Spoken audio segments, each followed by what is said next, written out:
So, you've probably seen the headlines about the teacher shortage in the US. But what's really going on behind the scenes? What does it actually mean for our schools, for our kids? Well, today, we're going to dig into the data and get the real story. It feels like you can't go a week without hearing about teacher burnout. But here's the thing. This isn't just some post-pandemic fluke. For years now, really talented, dedicated teachers have been walking out the door. So the big question we've got to answer is, why? All right, first things first, let's be super clear about this.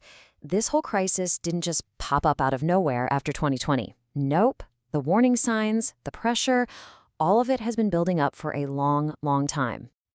I mean, think about this. As far back as 2016, researchers were already sounding the alarm. The Learning Policy Institute put out this major report, basically waving a giant red flag. They pointed to this simple but pretty dangerous imbalance. The demand for great teachers kept going up, while the supply was starting to shrink. So what's really happening here? At its core, it's a classic case of supply and demand. And as you're about to see, that equation is seriously out of whack. To put it simply, a teacher shortage just means there are way more empty teaching spots than there are qualified people to fill them. And that has some real consequences, It forces schools to do things like cram more kids into a classroom or hire teachers who aren't even fully certified yet. So if it's not just about the paycheck, then what is it? Well, when you actually look at the research, a much more complicated picture starts to emerge. The reasons teachers are leaving are really layered, and they've been piling up for decades. Yeah, decades of research point to these two big forces at play. You've got the push from inside the school itself, just deep dissatisfaction with the job. And then you have the pull of life outside the classroom, where major family and personal events often lead teachers, especially women, to make a change.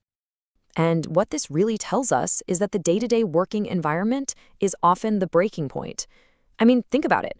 When you feel like your principal doesn't have your back, when you're just buried in paperwork for standardized tests, and when you have basically no say in how you teach, that passion you had for the job, well, it starts to fade. Now, this isn't just a problem for teachers. It's a huge problem for students. And the hard truth is, the pain of this shortage isn't spread evenly. It hits some communities way, way harder than others. And that turns this into a critical issue of educational equity. Okay, this number right here is just staggering. The data shows that students in schools with high minority enrollment are 4 times more likely to have a teacher who isn't fully certified. 4 times! And that means a teacher who might still be in training or hasn't met all the state's requirements to be in charge of a classroom. And this chart, well, it just lays out that stark reality. This isn't a theory, it's a documented pattern. When school districts are scrambling to find teachers, it's often the schools in our most vulnerable communities that end up with the least prepared instructors. That gap is just undeniable. All right, let's fast forward to right now. A brand new survey from the RAND Corporation gives us a really clear and frankly pretty stark snapshot of what it feels like to be a teacher in 2024. So right now, these are the top 3 things stressing teachers out. Number 1 is managing student behavior. That's followed pretty closely by low pay and just a crushing amount of administrative work. It's a combination that's driving a lot of great people to the breaking point. And if we dig into that pay issue a little more, the gap becomes so obvious.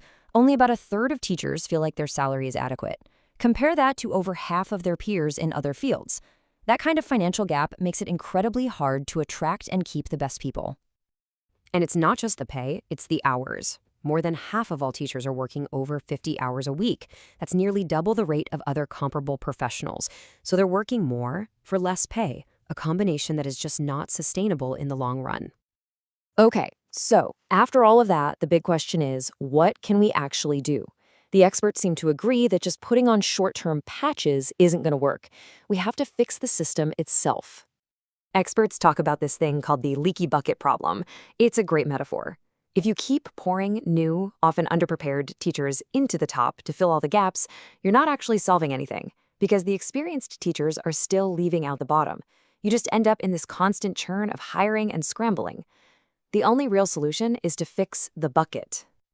Ultimately, the real solutions have to get at the core problems we've been talking about. It starts with leadership, training principals to create school cultures that are actually supportive. It means investing in really strong mentoring programs so new teachers don't just survive their first few years, they actually thrive.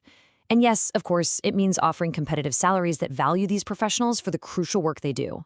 And that brings us to this. After all the numbers and all the data, this quote from a veteran teacher, it really gets to the heart of it all. Of course, money matters.